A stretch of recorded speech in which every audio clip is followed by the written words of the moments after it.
弟兄姊妹平安，今天是2025年2月18号。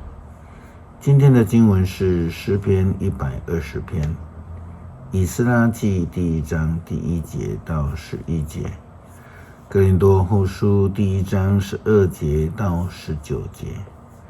今天要跟大家分享的主题是转变。圣经过去翻译上帝说上帝后悔，上帝后悔造人，上帝后悔毁灭。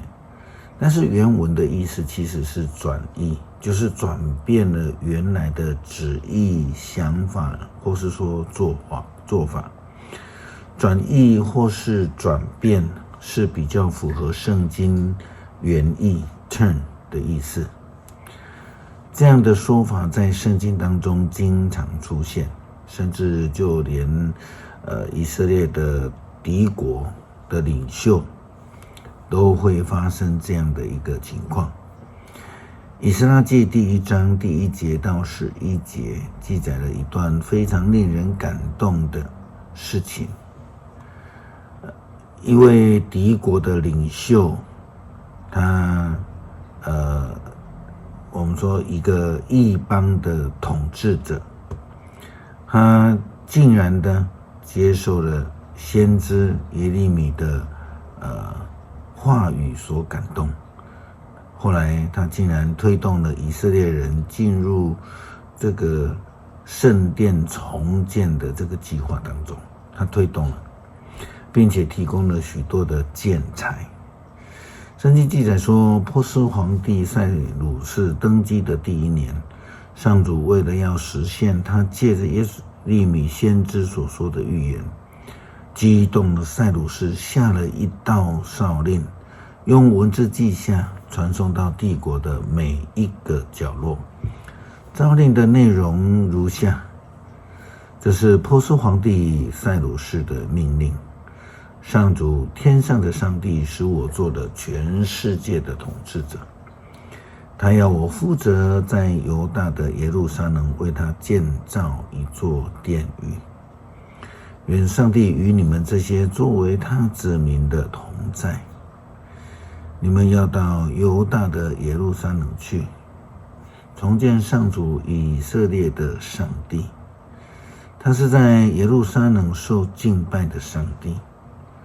如果在流亡的子民中有需要帮助才能回去的邻居，要帮助他们，给他们金钱、物品、牲畜，也要为耶路撒冷的上帝圣殿献上志愿祭。于是犹大和便雅悯的族长、祭司和利未人，以及每一个人心里都被上帝感动的，都准备好了，要回耶路撒冷重建上主的圣殿。所有的邻居都帮助他们拿银器啊、金子啊、物品啊、牲畜啊和其他值钱的礼物给他们。另外还有自愿为圣殿奉献的礼物。塞鲁士皇帝把以前尼布甲尼撒王从耶路撒冷上主的圣殿掠夺来，放在自己的神庙的杯碗还给他们。他派皇家财政大臣米提利达经手把这些器皿点交给犹大省长舍巴萨。清单如下：献祭用的金碗30个，献祭用的银碗1000件，金碗、银碗和其他一切的器皿总共有5400件。流亡的人从巴比伦回来的时候，舍巴萨把这些器皿都带到耶路撒冷。我们回想以色列的历史了，当初西底家王被杀，国家被亡，人民被掳，财宝全部都被运到这个巴比伦去了。可是波斯皇帝塞鲁士的做法可真的是180度的转变了。这正是上帝的全能，他的圣灵感动下的一种转变。保罗在写给哥林多教会的书信提到，基督徒应当活在信仰的良心也，应当靠着上帝的恩典，应当要回转向上帝。虽然领受上帝的恩典，哥林多后书第1章12节到19节经文这样说道：我们所快要的是，我们的良知证明了我们在世为人，尤其是我们跟你们的关系，都受上帝所赐的坦率和诚恳所支配，而这是由于上帝恩典的力量，不是由于属世的智慧。我们写给你们的只限于你们所能读、所能领会的，你们现在领会的只是一部分，我希望你们以后会完全的明白，这样我在我们的主耶稣再来的日子，你们会夸耀我们，正像我们夸耀你们一样。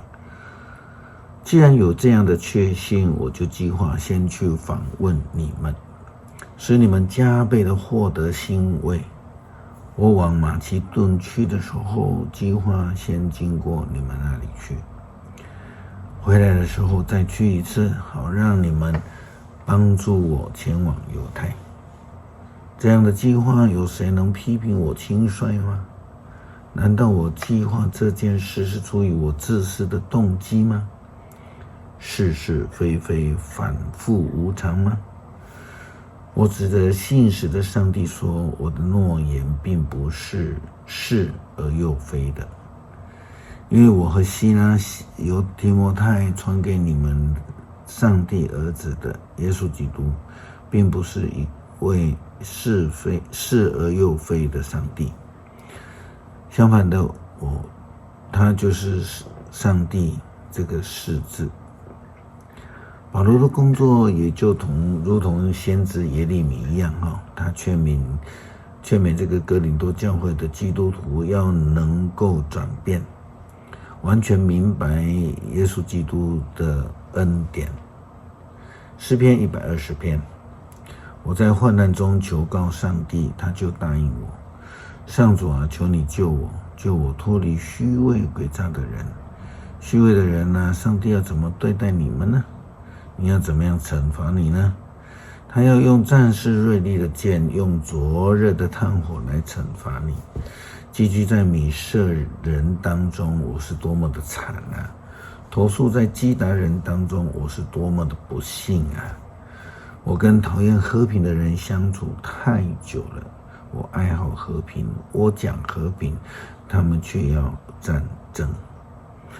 转变是上帝给我们的一个救恩，让我们能够因为圣灵的同在而生命得到改变，更能够亲近上帝，明白耶稣基督的救恩。祷告奉主耶稣基督圣名求，阿们。